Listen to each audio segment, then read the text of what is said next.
Besides the in-game voice and text chat and the Foxhole official Discord or FOD, there are plenty of other resources that you can use to enhance your enjoyment and understanding of the game. Foxholestats.com is probably the most used outside source. When you open Foxholestats.com, you will see an overview of the current war.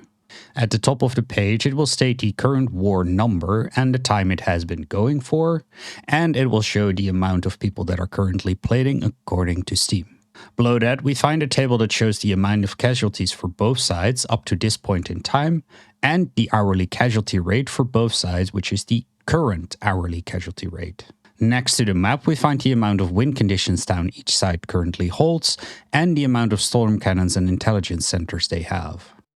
The map itself will show on a per hex basis what the current casualty rate is and the total amount of deaths for each side in that hex. Also on the map, the darker green and darker blue areas indicate subregions that were conquered recently. The darker the color, the more recent the conquering.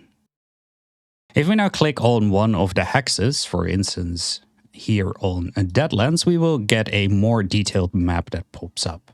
This more detailed map contains different filters in the top that allows you to toggle different icons. So we can toggle the other icons and we can toggle the resource icons as well as the core or base icons. There is also a way to toggle the named locations by toggling the major labels and minor labels filters.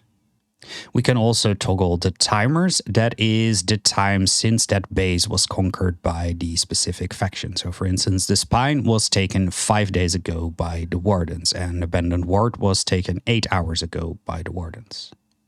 Then there are two filters that will give us a different styles of maps. There is the BMM, which is the Better Map Mod map that looks like this. Then there is the topography map that will give you the elevation lines on the map.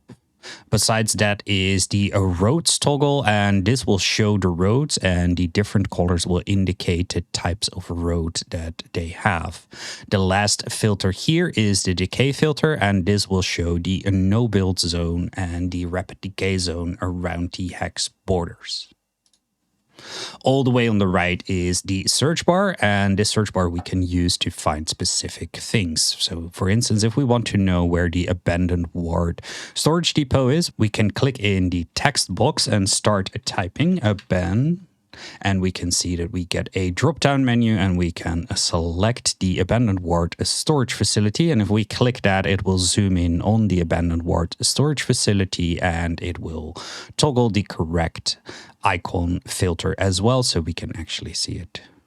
On the left side, we will find different tools. The first tools are the plus and the minus signs. These obviously will zoom you in and out on the map. If you want to move around with the map, you can simply hold down the left mouse button and drag the map around. Below the plus and minus sign is the measurement tool. If we click that, we can measure the distance and the azimuth between 2 points.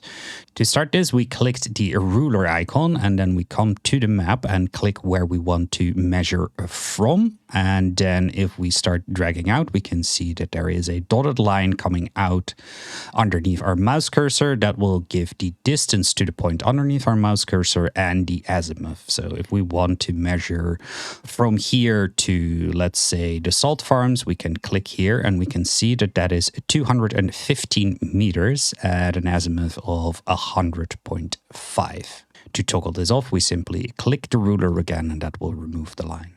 Then there is the rangefinder tool that can be used to find what falls under the range of our indirect fire weapon. So first off, we set the range we want to check for. So let's say we want to check for an indirect fire weapon that has a 220 meter range. We type that in. We then click on the concentric circles below that, and that will give us the range of 220 meters underneath our cursor with a red line where that range stops. So if we want to place our indirect fire weapon over here on the crossroads, we can see that the Salt Farms Town Hall will fall under it, but the Pit's Relic Base does not fall under that. If we click on a relic-based town hall or a safe house, we will get a range under which it will activate AI. So for instance, if we click on the Saltmarsh relic base, we see a circle around the Saltmarsh relic base, which indicates up till where AI will be powered by the relic base. We can do the same thing with Callahan's Boot and Callahan's Boot's safe house, or for instance in Abandoned Ward, grabbing the different ranges to see where we can build AI defenses. We can simply toggle them off by clicking on the base again, and that will remove the range of the AI. If we want to return to the main page, we simply come to the top right corner of the map and click on the cross icon, and that will bring us back to the Foxholestats main page.